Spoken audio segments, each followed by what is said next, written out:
अपना मर्जी से लड़का लड़के प्रेम ब्याह किए थे, साथ में रह रहे थे, ले गया और मेरे पत्नी की हत्या करवा दी। तमाम जगह पर FIR और आवेदन देने पर पुलिस हत्यारों पर कार्रवाई नहीं कर रही है और जल्द से जल्द गिरफ्तार करे, न तो अपने आप की हत्या से पूछताछ एवं स्वीकारोक्ति बयान में यह तथ्य प्रकाश में आया है कि मृतका सुजाता कुमारी ने अपनी इच्छा से गौरीशंकर कुमार के साथ विवाह किया था। इसके उपरांत साक्ष्य मिटाने के उद्देश्य से शव को नदी किनारे ले जाकर जला दिया गया। इस कांड में FSL टीम को बुलाया गया है, साक्ष्य संकलन किया जा रहा है। अफवाहों पर ध्यान नहीं दे और ऐसा करने वालों की सूचना अविलंब पुलिस को। आज मुजफ्फरपुर से एक दिल दहला देने वाला मामला सामने आया है, जिसे जानकर आपको काफी ज्यादा हैरानी होगी। नमस्कार, न्यूज़ फॉर्नेशन देख रहे हैं आप और मैं हूं सानिया आपके साथ। खबर मुजफ्फरपुर की है, जहां कथित तौर पर ऑनर किलिंग का मामला सामने आया है। बात यह है कि एक युवती ने लव मैरिज की घर वालों के खिलाफ जाकर के, जिसके बाद परिजन नाराज हो गए इस फैसले से, और उसके बाद उस युवती के परिजनों ने अपनी ही घर की बेटी की हत्या कर दी, जिसके बाद काफी ज्यादा हड़कंप मचा हुआ है और ये मामला सुर्खियों में बना हुआ है। चलिए इसके बारे में पूरी जानकारी हम जरा आपको विस्तार से बताते हैं कि आखिर हुआ क्या था। मुजफ्फरपुर के सिवाई पट्टी थाना क्षेत्र में कथित ऑनर किलिंग का मामला सामने आया है। यहाँ लव मैरिज से नाराज परिजनों ने युवती की हत्या कर दी, बाद में उसके शव को गंडक नदी के किनारे फूंक दिया।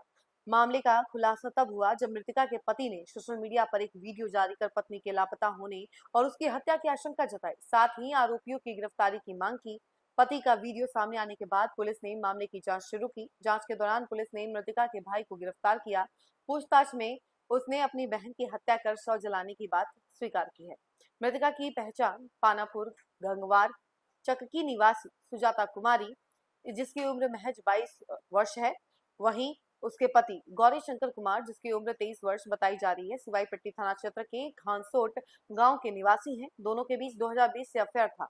सुजाता का ननिहाल घानसोट गांव में था, वहीं रहकर वह पढ़ाई करती थी। इसी दौरान दोनों की दोस्ती हुई, जो बाद में प्रेम संबंध में बदल गई। करीब 6 साल तक एक दूसरे के संपर्क में रहे। बाद में 18 जनवरी 2026 को दोनों घर छोड़कर चले गए। उसके बाद उन्होंने पहले समस्तीपुर में शादी की और फिर हरियाणा के सोनीपत में पति पत्नी के रूप में रहने लगी। वहीं गौरी शंकर का कहना है कि होली के बाद उसकी पत्नी को मायके वाले अपने साथ ले गए थे। 31 मार्च को उसकी सुजाता से अंतिम बार बातचीत हुई थी। इसके बाद उसका संपर्क पूरी तरह से टूट गया। इधर युवती की मां ने बेटी के अपहरण का मामला दर्ज कराया था। पुलिस ने 11 फरवरी को सोनीपत से दोनों को बरामद कर 12 फरवरी को कोर्ट में पेश किया। कोर्ट में सुजाता ने स्पष्ट रूप से कहा था कि वह बालिग है, अपनी मर्जी से गौरी शंकर से शादी की है और उसी के साथ रहना चाहती है। कोर्ट में बयान दर्ज होने के बाद सुजाता अपनी मौसी के घर रहने लगी, जबकि गौरी शंकर न्यायिक हिरासत में चला गया। आरोप है कि इसी दौरान युवती के परिजन उसे बहला फुसलाकर अपने घर ले गए। पुलिस के अनुसार परिवार के लोग उसके प्रेम विवाह से नाराज थे। आरोप है कि 8 मई की रात उसकी गला दबाकर हत्या कर दी गई और साक्ष्य मिटाने के उद्देश्य से शव को गंडक नदी किनारे फूंक दिया। पत्नी की तलाश में वह लगातार पुलिस और प्रशासन से गुहार लगाता रहा। हाल ही में गौरी शंकर ने सोशल मीडिया पर वीडियो जारी कर पत्नी की हत्या की आशंका जताई थी और कार्रवाई नहीं होने पर आत्महत्या की चेतावनी भी दी थी और कार्रवाई नहीं करने पर अपनी जीवन लीला समाप्त करने की चेतावनी भी उसने दी थी। वीडियो वायरल होने के बाद पुलिस ने मामले की गंभीरता से जांच शुरू की। जांच के दौरान पुलिस ने युवती के भाई अभिषेक कुमार को हिरासत में लिया। पूछताछ में उसने स्वीकार किया कि परिवार के लोग अंतरजातीय विवाह से नाराज थे। सामाजिक प्रतिष्ठा की बात कहकर परिवार ने मिलकर सुजाता की हत्या कर दी और शव को फूंक दिया। पुलिस ने इस मामले में भाई समेत 8 लोगों के खिलाफ हत्या और साक्ष्य मिटाने की धाराओं में प्राथमिकी दर्ज की है। तो देखा आपने कि किस तरीके से मुजफ्फरपुर में एक भाई ने अपनी बहन की हत्या कर दी, और सिर्फ भाई ने नहीं बल्कि भाई के साथ साथ बाकी परिवार वाले भी मिले हुए थे और उन लोगों ने अपनी घर की बेटी की ही हत्या कर दी। और मामला लव मैरिज का था कि बेटी ने अंतरजातीय मैरिज कर लिया था, जिसकी वजह से वो नाराज थे। उनको ये बात नागवार रही और इसी वजह से उन्होंने अपनी बेटी को बहला फुसलाकर घर बुलाया, उसके बाद उसकी हत्या कर दी। अपना मर्जी से लड़का लड़के प्रेम ब्याह किए थे, साथ में रह रहे थे। जब लड़की के परिजनों के द्वारा से गलत ढंग से FIR करवा दिया। जब कोर्ट में हाजिर किए तो लड़की के अपना मौसी के घर गई और हुआ से उसके दौरान माँ उसको ले गया और मेरे पत्नी की हत्या करवा दी।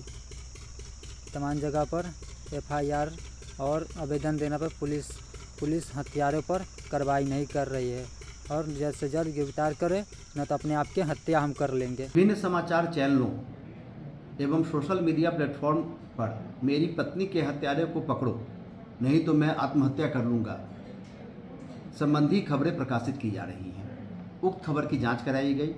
इस संबंध में पीड़ित पति गौरीशंकर कुमार, ग्राम घोसौत, थाना सिपाही पट्टी के माध्यम से प्राप्त टंकित आवेदन के आधार पर सिपाही पट्टी थाना कांड संख्या 125-26 दर्ज किया गया है।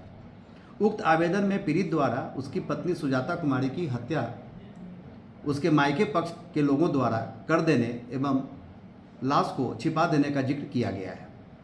कांड की संवेदनशीलता को देखते हुए वरीय पुलिस अधीक्षक मुजफ्फरपुर के निर्देशन में पुलिस अधीक्षक ग्रामीण के अनुश्रवण में एवं अनुमंडल पुलिस पदाधिकारी पूर्वी वन के नेतृत्व में एक टीम का गठन किया गया।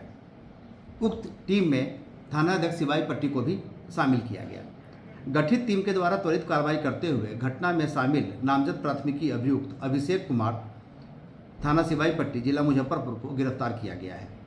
गिरफ्तार अभियुक्त अभिषेक कुमार से पूछताछ एवं स्वीकारोक्ति बयान में यह तथ्य प्रकाश में आया है कि मृतका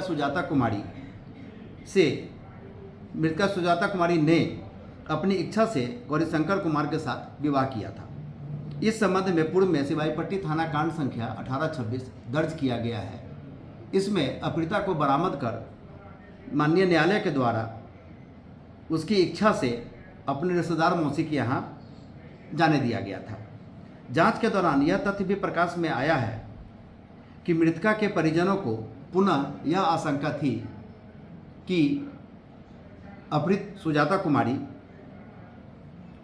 पुनः अपने पति के साथ चली जाएगी। इसी कारण गिरफ्तार अभियुक्त एवं इसके परिवार के कुछ सदस्यों के द्वारा योजनाबद्ध तरीके से दिनांक 8/5/26 को उसकी गला दबाकर हत्या कर दी गई।